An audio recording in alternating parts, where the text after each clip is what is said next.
Welcome back, Vault Hunters. Dirch here, and in today's video, I wanted to talk to you about why, as a Jakobs fan, I find Nisha somewhat insulting. There's a lot I love about Jakobs, and Nisha kind of, in one way, embraces it, and another way, slaps it in the face. And in one way, it's really smart, but in another way, it makes me kind of hate her. When I'm talking about building characters, a lot of times I talk about covering up the weaknesses. So, for example, if you're playing Zero, don't use a B because Zero already has all the damage, and he's squishy. So wear like a blockade or an antagonist or a turtle shield, something really tanky, because you don't need extra DPS with him.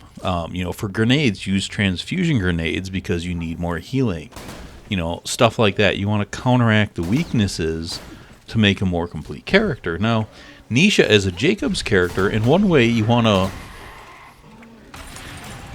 fill those holes of Jakobs.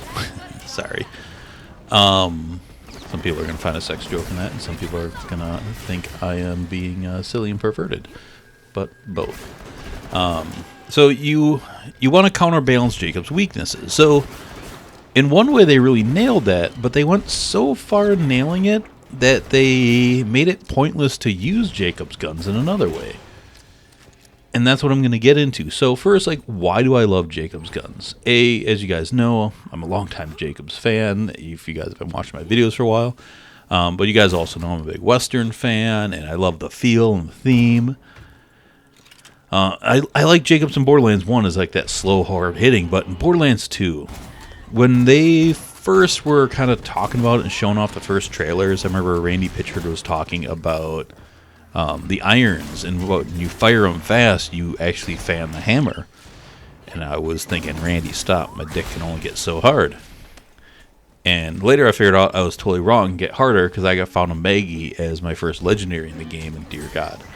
But, so I instantly fell in love with the looks of the Jakobs. And then, as I was playing, I still remember the first time I think I found a coach gun, and I was just blown away by how beautiful it looked. And then I used it, and that fast, just 1-2 punch and then reload. It just felt so different, so unique, and so cool. And again, fanning the hammer with the pistols, and that spin reload when on the Jakobs assault rifles, on the Becca. So much of those touches that I love about Jakobs, but it's not just the visual and the look and the nostalgia. It's using them. Jakobs are a high skill cap gun. You can't just hold down the trigger, which is kind of unique. I know Doll's got burst fire, so you got to do that a little bit there, but they're the only really semi-auto guns in the game. And they are mainly crit guns. They all have crit bonuses on them, higher than normal guns. So if you really want to get that potential out of Jakobs, you have to really crit with them, unlike a lot of other brands. The quad's good enough, you can kind of get away with the body shots, and it works. I mean, that obviously works. It's a fucking powerhouse. But, even the quad and the coach gun, the shotguns, you really want to crit to get that potential, where, a Ravager, you don't really give a shit. You are just going to land a bunch of pellets on the body with that splash and kill them. Jakobs are all precision guns, but not only you got to go for crits, and you got to pull the trigger every time, but you got to manage the recoil, and if you can actually put all that together, they're insanely deadly, as you guys saw in my video yesterday. Even on OP8 with Maya, who's got some of the weakest DPS in Borderlands 2, she can still wreck things pretty well with no slag, no matching elements, no amp damage. I didn't even max out all of her DPS skills, and I still have no problem taking down enemies. So that's the cool thing about Jakobs, is when you develop those skills, there's a big reward for them. And this is where they went really right and wrong with Nisha. So there's really 3 things for me that break Nisha, kind of 5 combined with those 3 things. So let's get into that. First is her action skill, Showdown.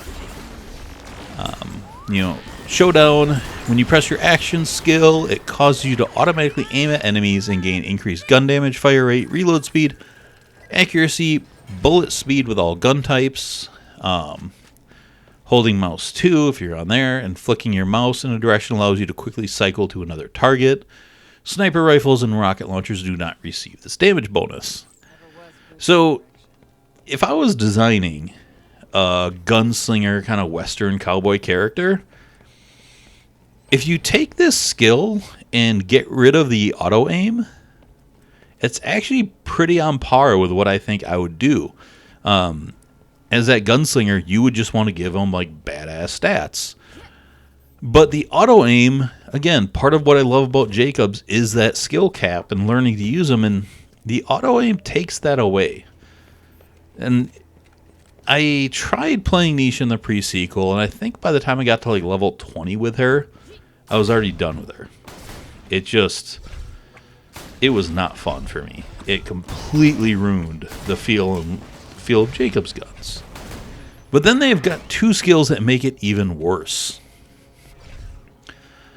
First is Tombstone, which you guys should know, but it is a kill skill. After killing an enemy, all hits have a chance to count as critical hits for a short time. This, again, it helps cover it up for Jakobs because, you know, you really want to crit with them to get that full damage, but making things auto-crit, especially because it's, I believe, a 40% chance. No, 30, but it's boostable, which you can get up to like 60, 66% depending on your comms. And then it's got a damn good chance of just things always critting even if you don't crit, and it takes away the skill of Jakobs. Then you combine that with Trick Shot. Your bullets that hit walls or other objects have a chance to ricochet off towards a nearby enemy. So even if you miss, you can shoot the ground, and your bullets will ricochet off, hit an enemy, and they can crit. And at that point, you're just shooting the ground and winning. And that, to me, is insanely boring as a Jakobs fan. In fact, a lot of people compare her to Sal because she can hold 2 pistols. But when you take Trick Shot combined with the damage of Tombstone, it actually makes her play more like Gage than it does make her play like Sal. And I've seen people literally go and just shoot a quad at the ground and kill a bunch of enemies. So those 2 combined really ruin Nisha for me. And they're 2 insanely good skills, but they just take everything out of it. And yeah, it's really painful for me. And then the Unforgiven kind of combined with those it's not as bad, but during Showdown, all shots that hit enemies ricochet towards other nearby enemies, dealing 10% weapon damage per hit. Also, Showdown ending triggers on explosive nova. Also, Showdown ending triggers an explosive nova on all enemies who have been shot by you. So I mean that without the other 2 would be kind of cool, but that combined with Trick Shot and Tombstone, it's only 10% damage, but it still kind of pushes it into bad area. Then the other, I said 5, but I guess with Unforgiveness more like 6. Then you have Snapshot and Quick Shot. Now, Snapshot and Quick Shot, if it wasn't for Trick Shot and Tombstone, I think I'd be really good with. But Snapshot is up in the upper left of her skill tree of the Riflewoman, and it says, when firing from the hip, you gain dramatically increased accuracy and recoil reduction. And Quick Shot, after reloading for a short duration, you gain gun damage and fire rate when shooting from the hip. So these 2 are kind of cool together. But when you combine them with, again, Trick Shot and Tombstone, it kind of just encourages you to just spam a Jakobs shotgun anywhere and everything dies and you don't even have to worry about it. And that's fucking boring. And that's the whole thing about Jakobs is, you know, I'm going to strategically, I have trouble with that word, you know, find the enemies, aim down sight, crit, get out of sight, so I don't just get shot to death, because then you're slower. And then, you know, find the other one, set them up, hit them, go. All this is just, I'm just going to spray and pray and win. And spraying and praying, that's like Vladov style. And the Infinity is probably my least favorite gun in the Borderlands franchise. And if you like the Infinity and you like Vladov, just like spray and pray, all that fast firing stuff, that's really cool. I mean, I like the Butcher, but I use the Butcher to crit. And I'm not saying like I'm better than you because I don't like that playstyle. It's just not for me. I'm not being an elitist about it. I just prefer to like pick out that shot and get that good shot rather than just holding down the trigger. Holding down the trigger, to me, I might as well fall asleep. It's the same reason I don't really like playing Sal. That stuff is boring to me. And Nisha kind of just encourages that with these skills. And that completely ruins her for me. Now, Fan the Hammer, I pretty much love that whole skill tree. It's great. Law and Order, I don't love the capstone because I don't really like her whip very much. But I like the rest of how a lot of it ties together.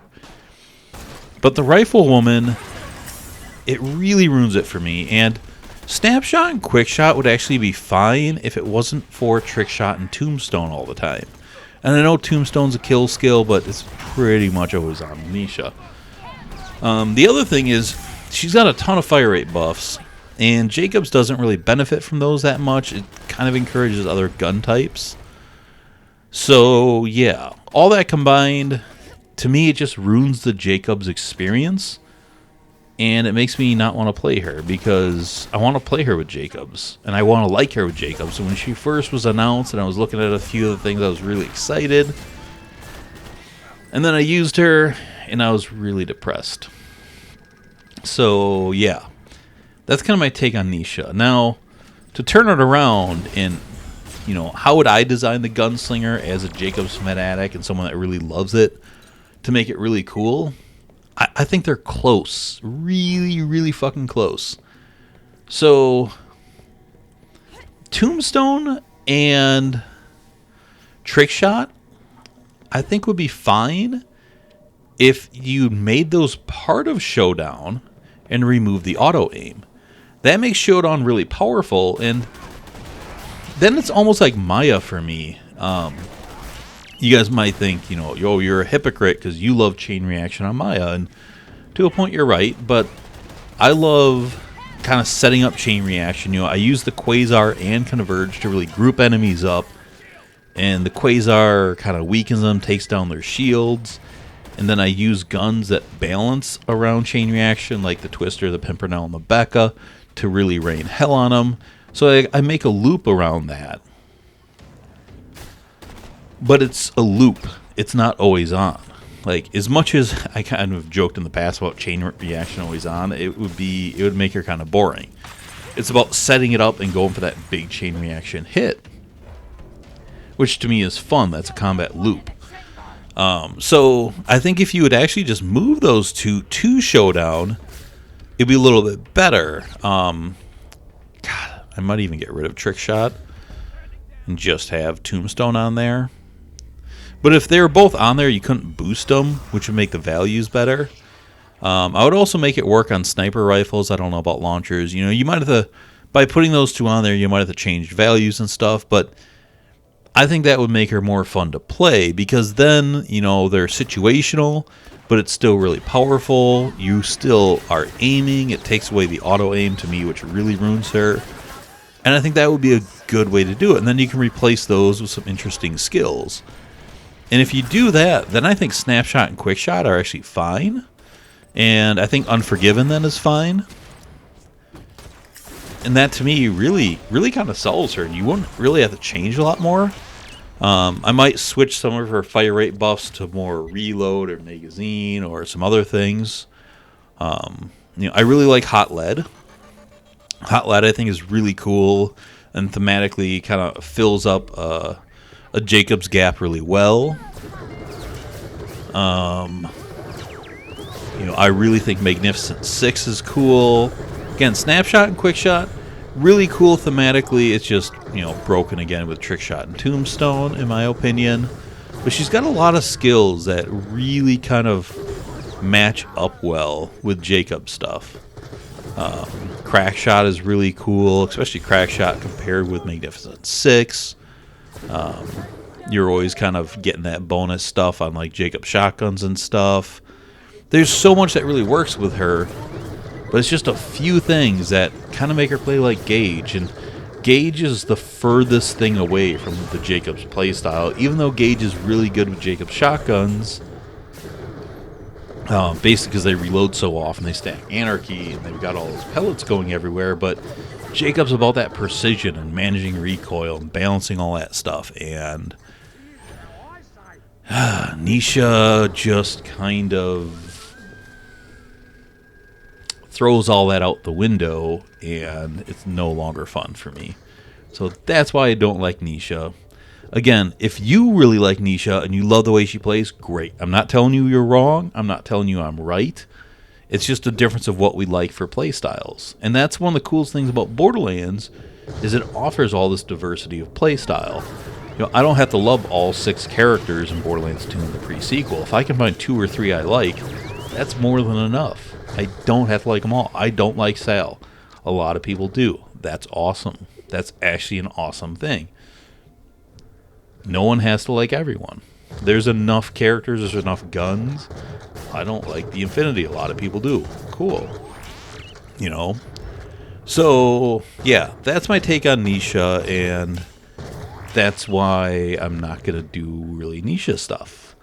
I guess I should have said this at the beginning, but I had multiple comments asking me, since I'm doing that Jakobs thing, like, hey, you should do this on Nisha. And that's kind of the reason I did this video, just so you guys could understand why I didn't. I had enough comments where I felt, yeah, it's worth making that video, and you guys might find it kind of interesting to hear me talk about my feelings on Jakobs, why I love him, and why I don't love Nisha. So, once again, thanks for watching. I greatly appreciate it. You guys should hit that subscribe button, hit the notification, and then I posted it in my Twitter and Facebook group, the Residual Culture Podcast. You guys should check that out. That's all I have for today, so thanks for watching. I will see you all later. Bye.